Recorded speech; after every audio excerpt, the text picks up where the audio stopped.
Hello, ladies and gentlemen. I am O'Brien McMahon, and this is People Business.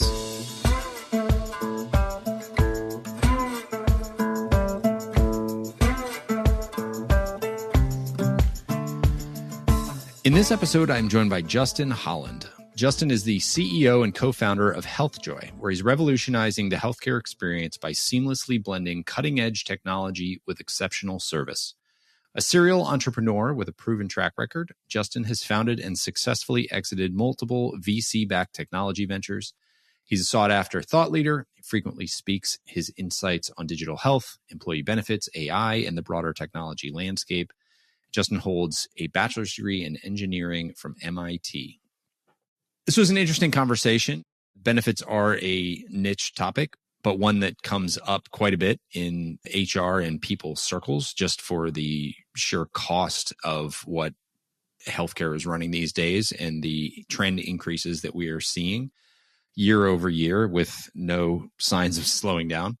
The question is always, how do we give people the right experience while saving cost, while getting them to the right care and cutting out care they don't need? We've tried a lot of solutions in the space over the years, but one solution that seems to have promise is this concept of healthcare navigation. And that is at the essence what HealthJoy does, and why I wanted to bring Justin on today to kind of talk about what is healthcare navigation, how does it work, how do we get people to engage with it, and what are the benefits of bringing the entire employee benefits package under one roof and vendor partner in a navigation partner. And HealthJoy is just one of the groups out there that are doing it, but thought it would be an interesting concept for people to think about conceptually when it comes to benefits. I hope that piques your interest for this conversation. It was a wide-ranging one, and I enjoyed it quite a bit. Here is Justin Holland. Justin, welcome to the show. Thanks, Brian. Appreciate it. Appreciate you having me today. Yeah, excited to jump in. I think the world of healthcare communication and healthcare navigation is really interesting. I think even though it has been around for a while, it's still kind of in its infancy from a population dissemination standpoint. Like, I think there's still a lot of people who aren't aware of what it is. And I think as organizations are struggling to reach their people, provide value, communicate the value of what they're offering them from a benefit standpoint, and then also get them to the right healthcare at the right time to cut down costs. I think this is all important. So all that to say, excited to have you on. Yeah, thanks. I think there's a lot of reasons for that, right? I think there's a lot of expectations that people would ultimately receive navigation from the carrier, or really they even think they needed it, right? I think that's, when you have a $500 PPO plan and you can go to any provider in a network, which was kind of the norm, 15, 20 years ago, what was the point of navigation? Yeah. Wasn't that what the doctor does? Yeah, exactly. Yeah. It's still my primary. So, yeah. So let's put a pin in that, because I want to set some of that up first for people who are like, what the hell are you guys talking about? What is HealthJoy, and what's the HealthJoy origin story? Sure. So care navigation platform, our job is to help employees get the most affordable, high quality care on top of any health plan. And I think that actually the origin story helps kind of understand like what the whole purpose of, what does that even actually mean? This is my third business. Other two were non-healthcare. Other two were ad tech businesses, pure software businesses. Right out of MIT, I started my first one, sold that to Rakuten, did another one, sold that to AVG, a security business, and then was on an Obamacare plan because I was in between jobs. And I was trying to figure out how not to hit my deductible because I had just tore my ACL. Oof.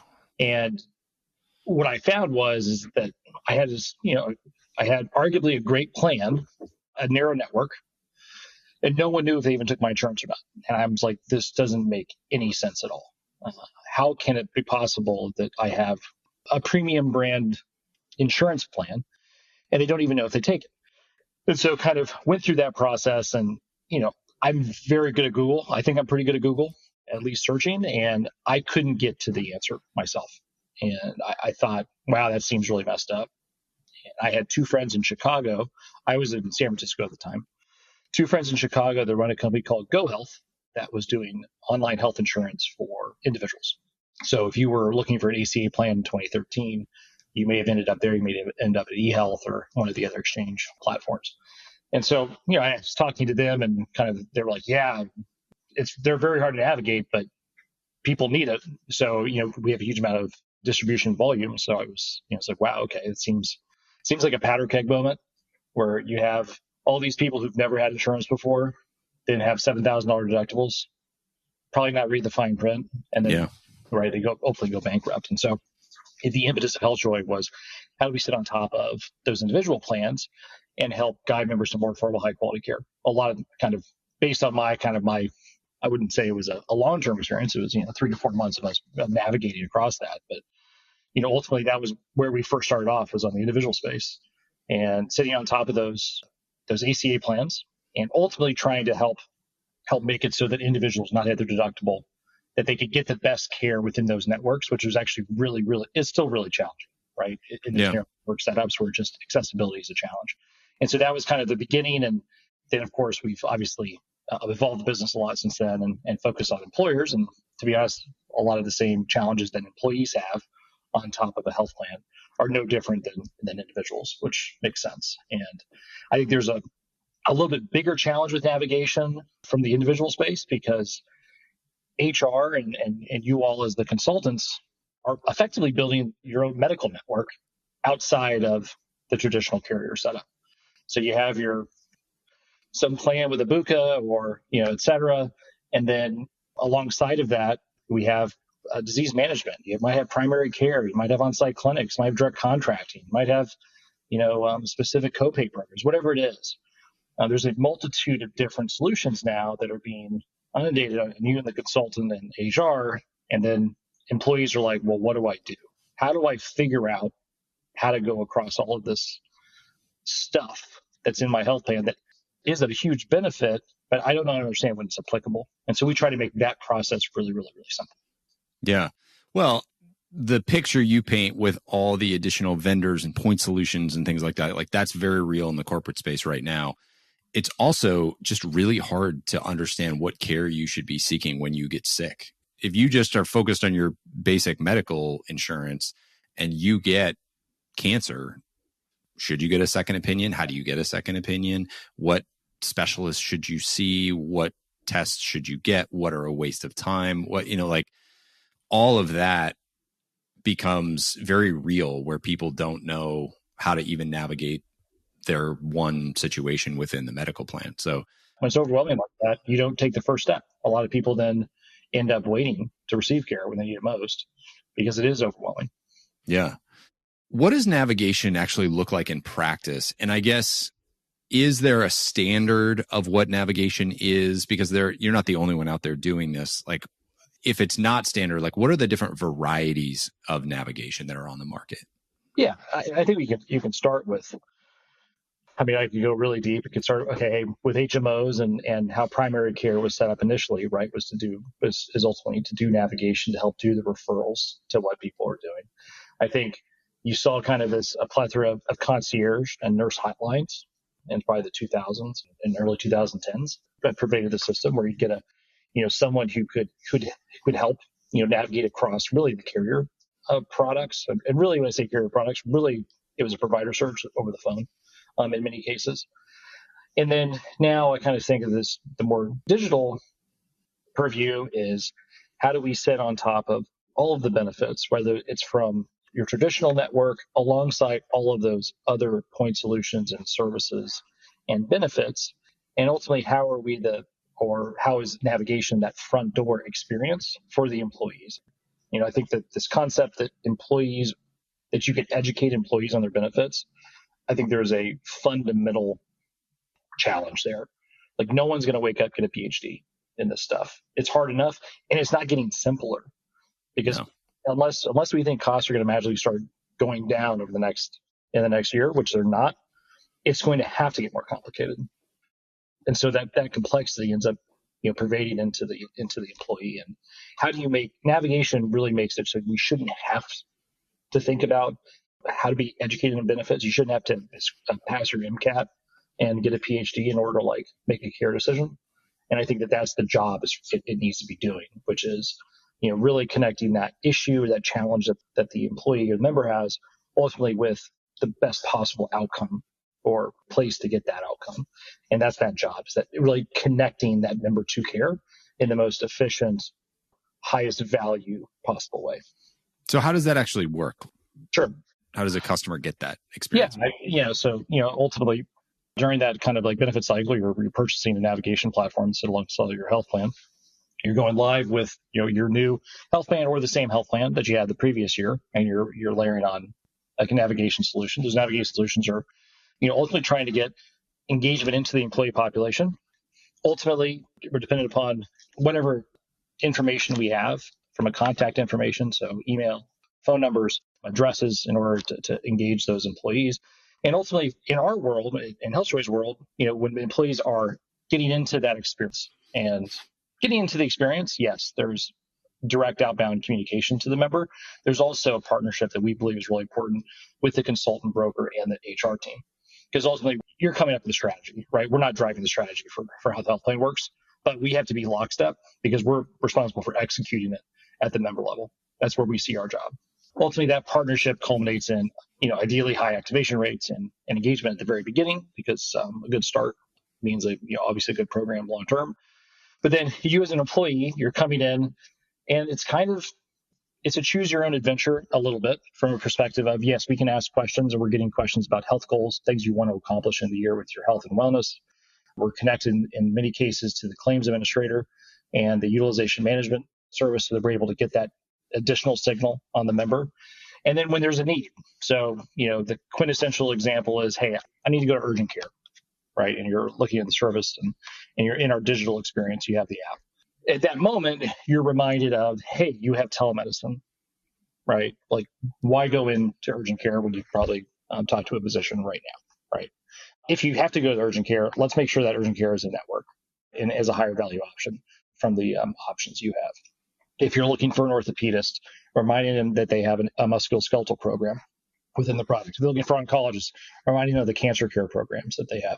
If they're looking for a provider, which I always find fascinating, that only basically 40% of all providers in a given network will we actually refer members to. And when we say that is we look at board certifications, the fellowships, do they have the residencies in place to do actually the surgery or the issue that the person has. Are you looking at quality data of their outcomes too? Correct. And so we integrate with Ribbon Health is our quality provider through Care Journey, that they're working with that data, and we're getting the outcomes data for complication rates and outcome data for specific CPT codes. Got it. And we're taking that, aggregating that up and giving you the best possible option. But typically you're coming in as a member, I have a problem. It could be I have a medical problem. It could be I'm confused about a bill. It could be, hey, I'm interested in a benefit. And there's kind of a multitude of different entry points from a member perspective, but they all end with, how are we making sure that they're connecting to the highest value option within the medical plan that they have. So what are those entry points? Because I was going to ask you that question. Yeah. I think about it as you're looking for a provider. Think about the reasons why you would go to. You're looking for a dentist, right? How many times have you been in the office, or not the office as much anymore, but you'd be like, hey, who's your dentist? Yeah.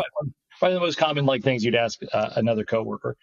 Probably not the most data-driven way of getting a dentist. And let's be clear, probably not when you're asking for, hey, who's your surgeon? Probably don't want to get just like the random water cooler recommendation, right?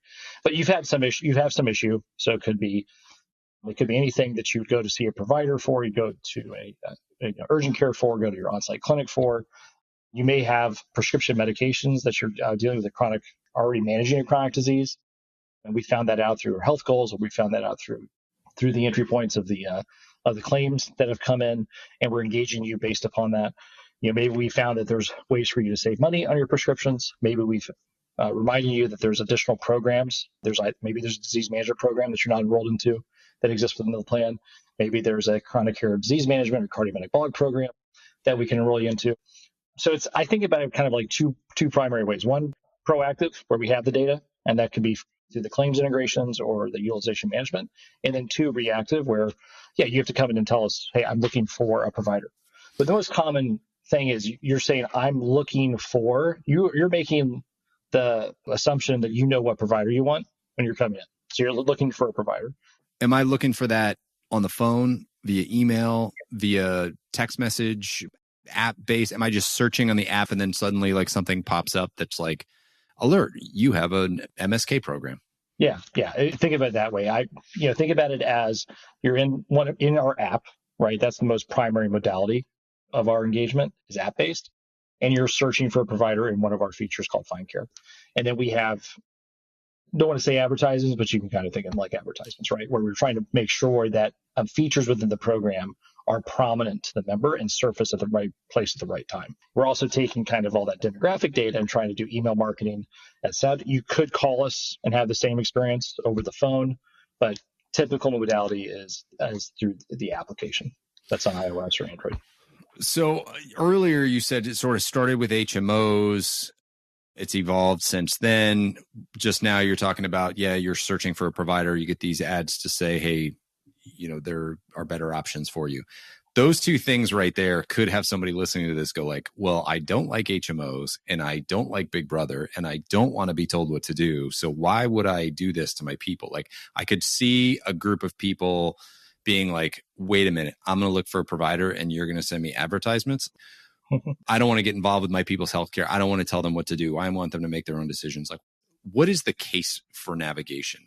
Why does it exist? And what problem is it solving? Like, why is it necessary versus just letting people go do their own thing? Yeah, for many reasons. I think one, I think you see, if there's any of the HR listeners here that didn't have massive premium increases for the last several years, year over year, that is your result of letting your employees go off armed with nothing into the healthcare world. They're at the grocery store and there's no price tags. They're going out and getting the filet, the lobster, and the et cetera, and they have no idea. And it's like that is the landscape that they're working in this massively opaque ecosystem of care with bad incentives across the board. So, when we think it's like, well, advertising things that are important for their health and wellness that are inside their plan that you are paying for as an HR, because guess what? HR is doing advertising too within emails when they're talking about what's important in the health plan. At the beginning of the year, a benefit fair is an advertisement for what's inside the health plan, right? So I think understand that you're not getting as many people in your health fair, right? You're not getting as many people in that open enrollment period. So how do you educate them? How do you help surface what's important to the member throughout the year? Because it needs to be a consistent work to help them understand it, because it's getting more complicated. There's more things. You're not in the world of 15 years ago where you're like, hey, just use your Buka plan, go on the network and you're going to be fine. Yeah. So pay your copay, do your thing. You did that for 10 years and then you had 20% rate increases and 15% rate increases, right? And then now you're like, oh God, I got to go self-funded. Oh God, I got to look at all these other, more creative options that are even more disruptive for my employees. So we've created our own bed here with not being directive, not letting our employees know. And then things got more complicated and it's not getting any better. Yeah. What about medical waste? Like, do you have any good data on, can you even capture the data on procedures that are unnecessary or medications that don't work? And, you're getting a 90-day prescription fill and in 5 days you realize it doesn't work. You have bad side effects, so you stop. So there's you've just spent a bunch of money that doesn't need to be spent. Do you have data on that kind of thing and what navigation is able to cut out of a plan when it comes to waste? Yeah. It's funny. I think about, obviously, since we're venture backed, I've done a lot of venture capital conversations over the years. And, I think that the number that I remember most, like 770 billion, right, is the total pie of waste. Now, a lot of that waste is in Medicare, right, which is not as much as we can impact, but it's such a absolutely ridiculously large number. It's like a large percentage of the total GDP of the entire country, right? It's like 4% of the GDP or 5% of the GDP. Like, that's just insane. Yep. It's like our military spending budget, right? It's the same as our medical waste budget, right? And, I think that what I think navigation should be doing, because I think about it from a perspective of, you have the ideal path about how to utilize care and you have the non-optimized path, and 15, 20% decrease in total cost is kind of like our aspirational long-term goal from the perspective of relative spend. And, the thing is, you realize there's no like silver bullet here because everyone's different, right?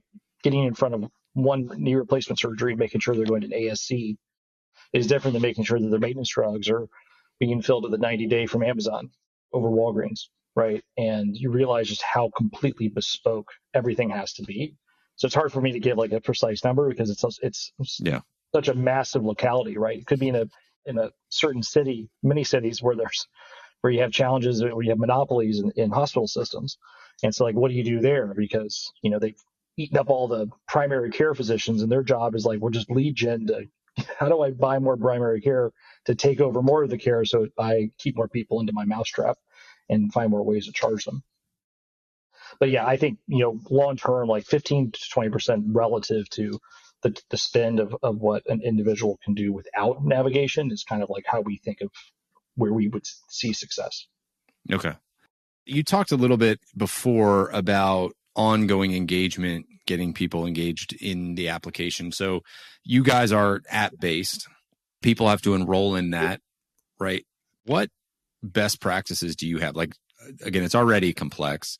So I get that you're trying to simplify it, but it is one more step that people have to take to download an app. So like, what are the best practices to get people to engage in this at the beginning? We'll talk about ongoing engagement, but like, what are the best ways to get somebody to go like, oh, this is worth signing up for? Yeah. I mean, I think that starts with obviously HR and the consultant, right? Has to be buy-in from a perspective of HR needs to see this as still have not met an overstaffed HR team or, and it's not like they're getting more time.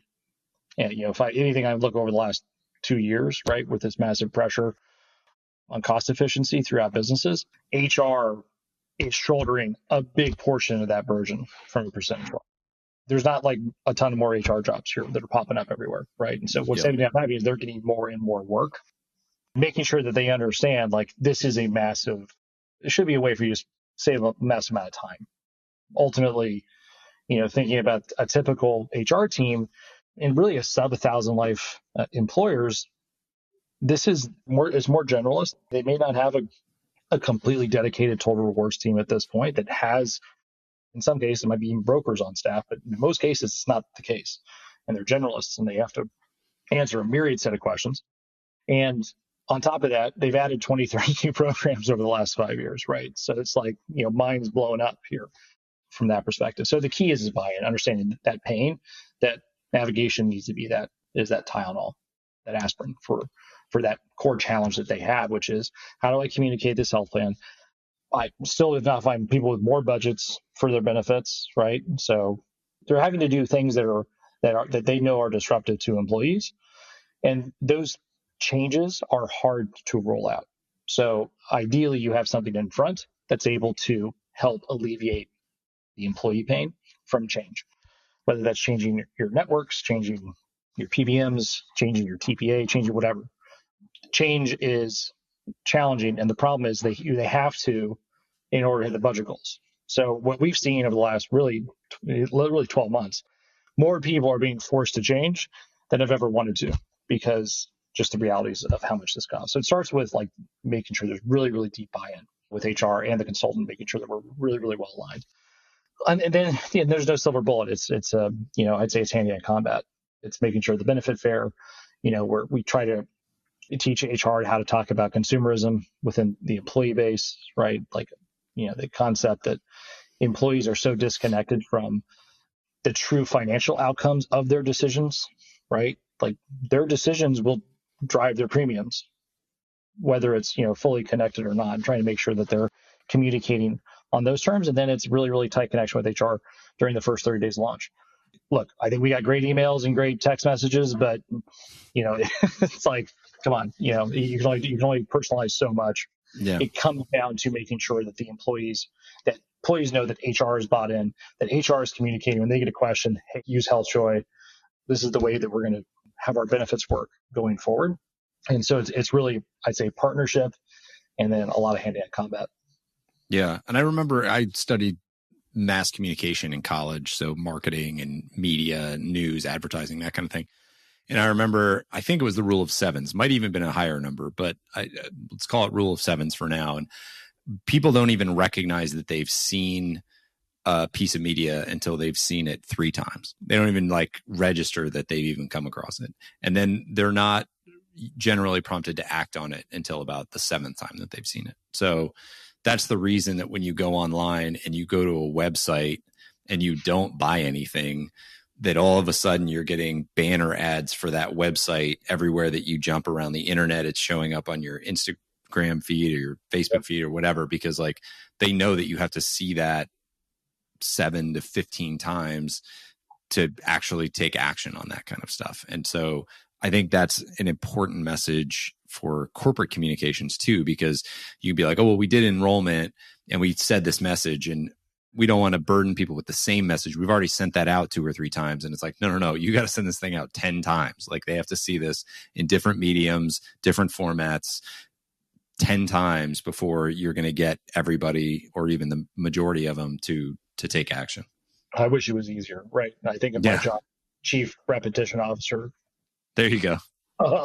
Quite a bit where it's like, oh my God, how many more times? But you realize, and especially you take like a blue collar workforce that's, remote or logistics business where every single employee is a truck driver and it's all over the country. Like it's hard. It's really hard to do that job. And then especially if you have 20 benefits, is you got to go independently communicate across, right? That's just like an impossible task. Yeah. What about ongoing communications? Yeah. I mean, I think that clearly we think of like 2 different types, right? We have kind of you have the evergreen concepts. So it could be, you have the flu seasons, you have breast cancer awareness month, suicide awareness day is actually tomorrow. There's these things that are more evergreen that happen every year that we, make sure there's communication on. That's kind of one subset. And then you have kind of communication across, the items that they have within the health plan that we communicate with relatively regularly. I would say, if you're probably getting a piece from us, 3 to 4 times a month, ideally, about those different items within your benefits. And then the second is then HR has a broadcasting capability within the experience. So they can send segmented messages across the population. So could be, hey, we're having a blood drive on site next week. Hey, we're having a biometric screening, coming in. Hey, we're doing a wellness fair. Hey, there's this new, we're doing a steps challenge on Tuesday or whatever it is. That gives HR and the consultant actually a way to, basically send out messages through push notifications that have very, very high open rates to employees.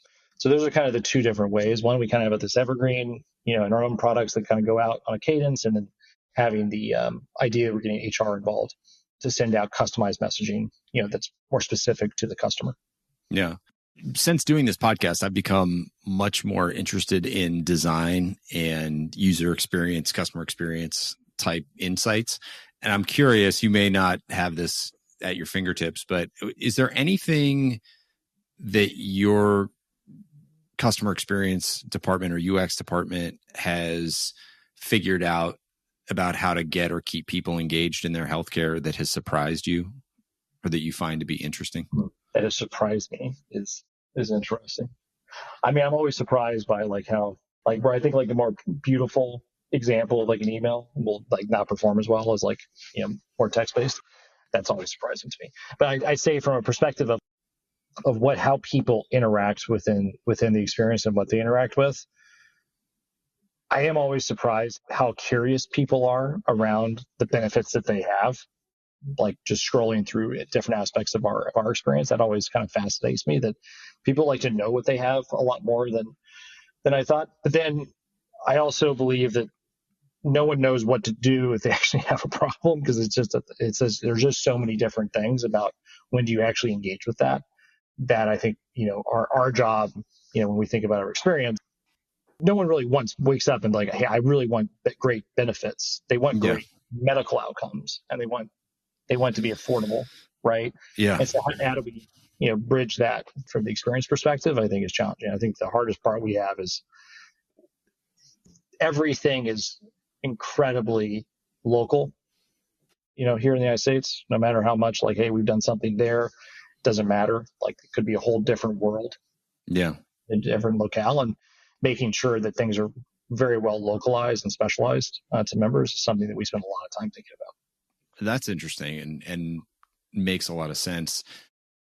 I think there's this broader theme. I don't think this is a question, but just there's this broader theme that I'm seeing where we have overcomplicated benefits plans over the last 10 to 15 years. Like, cause it's just been like, well, let's add this and let's add that. And let's meet employees where they are. So we need all these different family and care and wellness and pharmacy options, like all these different things have been added, point solutions.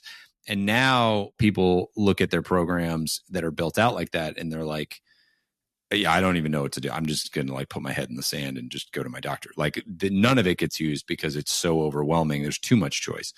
Yeah. And so I think it's interesting now that there are more vendors like a HealthJoy out there, and there are others who do different things too. Like you look at a lifestyle savings account where you can take several things that you were offering before and you can package it into one thing and give people some really good customization and control in that one thing. And that's a much easier thing for people to process than having to make the decision on all the component parts.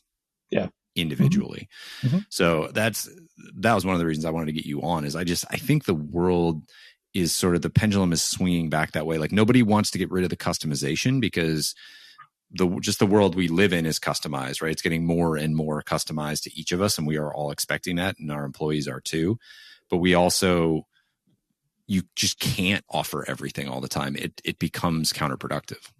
Yeah. I think that the job, no one's going to understand all of the components at an employee level. And I think trying to think I don't think that's important. Like in my world, it's like, we just need to make sure that there's a really, really engaging experience that's great, that they want to come in and say they have a problem. Yeah. Because our job is to connect their problem to wherever they need to go or whatever the solution is, right?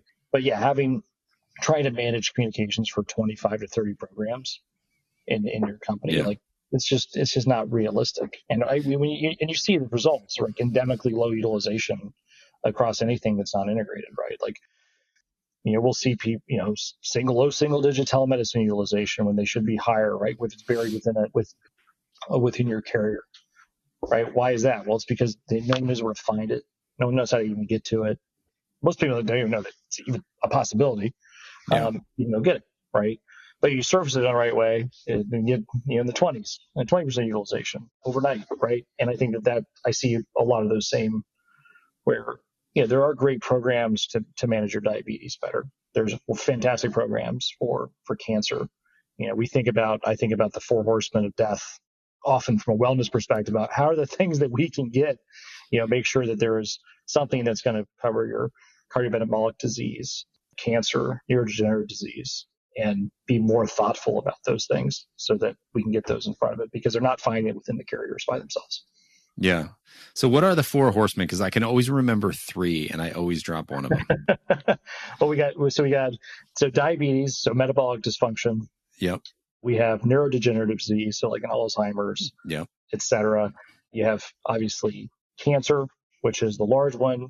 And then you're going to put me on the spot here. The 4th one would be, what is the 4th one?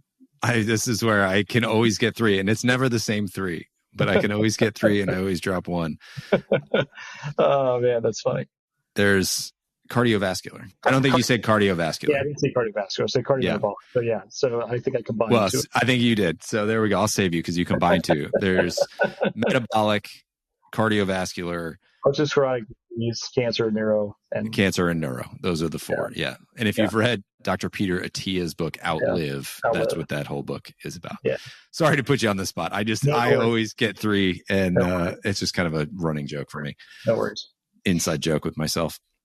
You said something earlier that I thought was interesting, which is you don't really care if employees know everything that they have in their health plan. And I think that, I don't know why that just struck me, but it's like there's so much effort put around educating employees on what they have in their benefits. And it's such a struggle all the time. It hits me as like, oh yeah, of course, if you can put in something to like a navigation vendor to, or even just, if you can just put in an app that has everything all in one place, now you don't have to worry about the broad education and people having this broad knowledge. All you're focused on is marketing that place for people to go. You're just marketing the marketplace, and people can go there. And so that in and of itself, right, simplifies the messaging that you're having to push out to your people, allows you to focus on one message. Yeah, hopefully allows the consultants to be even more creative with trying to cover more. I think of a lot of, my example I use internally is you had a Ray McNally in your car in 2000 probably, right? Yep. Remember, you'd open it up and you'd be like, all right, I'm going to go from here to there. And that's a map for people, for a younger generation. When you look at this map and you read this map, and it would show you like, okay, there's the green road that's got to pay for that, I think. And I don't know which roads are actually open, but God forbid you're actually getting like a crazy city, because, oh man, like you guys are going to blow up. And I kind of think about benefits the same way. Like it was a huge pain. Like a lot of people had a real hard time reading maps, right? Like couldn't get to where they were trying to go. And now you have no idea where you even are, because you just put it into Google Maps.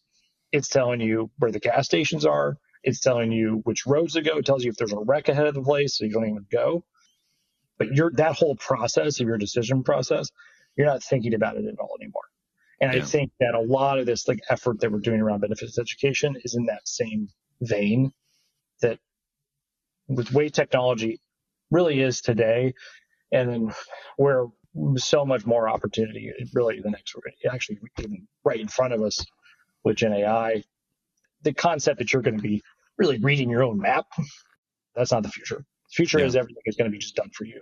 And you need to be able to, and hopefully, that's the vision that we ultimately are trying to push across, hopefully, to employees. Yeah. Focus in on that a little more, if you would. Like, what do you see as the future of healthcare experience for individuals? Yeah. I think of Google Maps, right? Like, I think that's the best example. You're trying to, you have a place you are, and you have a place you want to be, right? You want a good outcome from a surgeon or surgery. You want to live a healthier life. And I think you have the map in our world is benefits, right? That's the fundamental, the roads or the things that are connected is the network, right, that you have. Gen AI today does a great job. It's already passed the MCAT. It has a PhD in most cursory medical knowledge and physiology. And it can consume context like a benefit plan, benefit elections, the benefit guide, all the esoteric information out of your short-term disability and long-term disability plan. And it can pair and synthesize all of that really, really well, right? So from a perspective of the engine that we see that controls those next steps and what you should do, that engine exists today. It's very powerful. It's only going to get 100 times better in the next 2 years. Amount of ongoing GPU purchasing done by the God models is what we call them. Like it's crazy, like how much money they're spending, right? So these models are going to get it way, way, way better, and they're already incredible. And we use them now extensively, and makes for a better experience, but also be the underlying fabric of how do we help navigate someone from point A to point B in the most effective way possible, taking all the variables and context that we have with the demographic information of the member, and then all that context around medical, your benefits, and all the destinations that are applicable that you can actually go to in your locale, and put that together. So I think that the future is, I think of the simple example is you probably shouldn't be asking your mom or your friend what cardiovascular surgeon they should be going to. Right? Like, yeah, that's very close. We're nearly there about getting rid of that concept of like, that's really the prototypical experience in the United States for how we get care, and actually globally. And I think we have so much more data now, and all of this is right here for us to do it. So I don't think this is not like a 20-year thing. I think it was 20 years when I started the business 10 years ago. Now it feels very, very attainable. Yeah. Respective of like long-term vision. So I love that. There's so much possibility there. And I think when we talk about the future, we can talk about new innovations and AI and new treatments and all this great stuff. At the same time, speaking of Peter Attia's book, Outlive, I read that whole book, as dense as it is. It is really good for people who are interested. I love that book. But like, let me break the whole book down for people. The four horsemen, all of those four things, which are the top things that kill people and ruin people's lives, can be maybe not fixed, but heavily, heavily improved if you eat real food, move your body on a regular basis, and sleep. Yep. Like it's just like we get all this technology and all this, we try to do all this complexity, and it really just comes down to like, if people put real food in their body, moved on a regular basis, and slept every night, like a lot of the problems we have in our healthcare system would go away. And stop smoking and yeah, do that would also help. Smoking and drinking too. We'll put those in as the fourth. Those would be the four interventions for the four horsemen. But I'm just curious, and maybe the answer is nothing right now, but like, how do you think about that problem when it comes to navigation and like the work that you're doing? Like, I'm glad you asked. Is that a different problem, or does that factor into this problem? I just would be curious on your perspective. Yeah, I think my perspective, and I sorry, I've never had a quick answer, but you go back, like, I think you think about the wellness programs like 10 years ago. It was all, to use his analogy, medical 2.0, right? Yeah. And to be honest, there's a fundamental reason why, is because, look, it's really hard to understand what the actual cost impact is to these additional benefits that we're putting in place, right? Okay, you do 10,000 steps. Well, that's not going to show up in my healthcare premium change as an employer. So like, why am I going to prioritize it? So I'm going to preface all this saying that, like, I think it's really difficult unless, we're getting insurance involved and the actuaries are actually looking at this from a holistic cost perspective for them to actually to actually incentivize it. But I do think that when I think about the four horsemen right now, our job is to drive people who are managing their type 2 diabetes. How can they manage it better with lifestyle coaches? We try to drive people to obesity management. So it's kind of like type 2 diabetes. Cardiovascular, getting people to make sure they're using Livongo, for instance. Or if it's, Verily, whatever that cardiovascular point solution, that's really, really important. So we're trying to drive into that. Those are like the two areas right now we have answers. I don't think from a sleep benefit perspective, right? I have my Whoop, right? I look at it every single day. I look at my recovery score. Yeah, I got a Garmin. Same thing. Yeah. Thinking about, I want to optimize my sleep. And it feels close because all this data is now so well connected that insurance should be thinking of a longevity benefit, right? From the perspective of helping incentivize those actions. I did, after I read that book, I did a more complete lipid profile, right? I found I had that genetic lipoprotein A that was like elevated, right? And I was like, well, my primary care doctor is never going to know anything about that, right? Yeah. Like, I push them. They're like, why do you need this? I'm like, well, I want to know as someone who's going through that. And I think that there is a lot more education that we can do as navigation to help inform someone, if they're interested in these topics, to enhance their primary care experience in the labs. I think that there's a lot of great screening that can be done, like the Prenuvos, where you're thinking about, hey, where are the ways that can be more preventive, and how do I find cancer a lot earlier in those diagnostics? I think there's a role that we should be playing, and it's funny because that's actually something that I was just talking with last week, that I think we have all the stuff. It's just making sure that we're putting that in front of the member at the right place at the right time to have those conversations with their provider. Yeah. Well, and it's amazing how the simplest issues and simplest behaviors are the hardest ones to fix, right? It's like, we all know at this point that if we eat better, move better, and sleep better, that we'll feel better. But I think only really right now, like with this movement with Medicine 3.0 and Peter Attia and others, like there seems to be a critical mass growing of people, Andrew Huberman's out there, like with those mouthpieces, there seems to be a critical mass growing that's like, oh, we're all this stuff that we're seeing, like we're doing it to ourselves. And there's pushback against that. And if you look at rates of diabetes over the last 50 years, if you look at rates of dementia, if you look at there's a bunch of articles that have come out over the last couple of months about cancers appearing at higher rates earlier in life. We are headed in a bad direction. And so it's going to be interesting to see how companies start to think about this in maybe like a wellness 2.0 or wellness 3.0, right? And how the vendor marketplace is going to respond.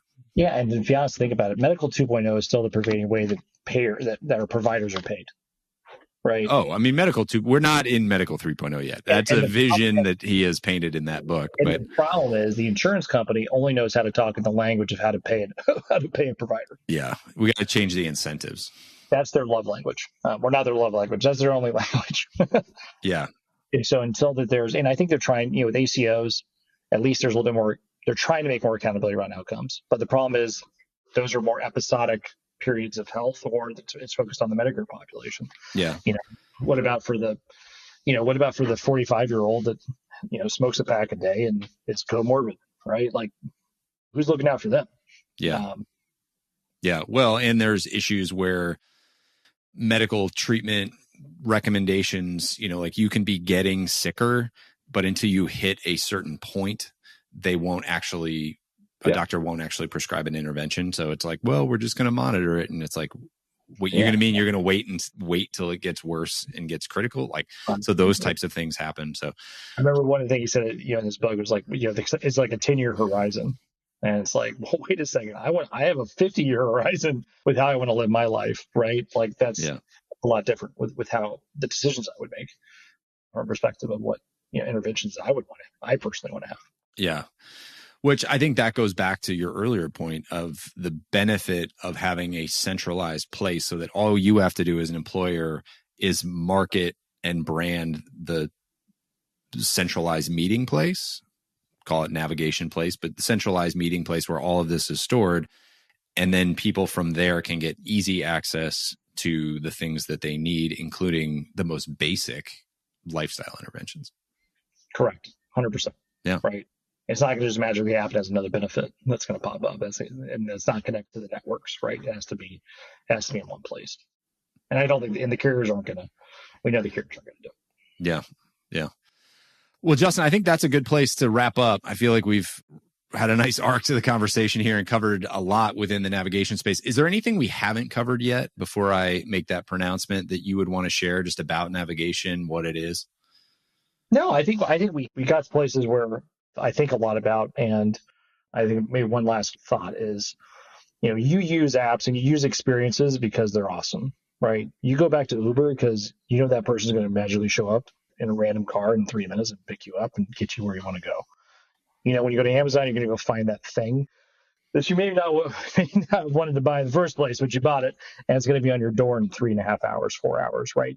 Those are incredible experiences. It's not just a digital experience, it's completing that full path. The reason why those are used so much is because they are exceptional. And to think that you're going to have an experience like we have right now, right, with how your carriers are doing it or how they're by themselves, like it is a horrible experience. I mean, the fact that we have to talk more about education of benefits rather than actually using them, I think is like the whole entire, like the crux of the ridiculousness of how bad it is as an employee to access this stuff. And so I think, think about that experience, and a great experience will drive, ultimately it helps encourage the right behavior long term. It's not going to fix it, but it'll help encourage it. And I really encourage everyone to really be thoughtful about that, because if you're spending more time educating, what I'd reflect on, is that the best use of your time? Yeah. All right. Well, if people are like, no, that's not the best use of my time, Justin, how do I get more of this? This is what you guys do. So where can people find and engage with you and with HealthJoy? Yeah, healthjoy.com. Contact is probably the contact page is probably the best place. Happy to, or you can DM me on LinkedIn, whichever works better for you. But yeah, we are every place in the United States so far. I think we have customers in every single state, in some random places all over the country. So we'd love to chat more. You have over 2,000 customers across the mid-market, and can be as flexible and bespoke as needed for all the customers that we've seen in the United States. So fantastic. Well, to everybody listening, thank you. Appreciate you diving down this benefits rabbit hole with us today. And best of luck as you are navigating your own healthcare journey. If there's anything Justin can do or anything I can do, definitely feel free to reach out. This is what we both do every day. So we're always happy to have these conversations and passionate about fixing some of these issues. So good luck to everybody out there. Cool. Thanks, O'Brien. Appreciate it.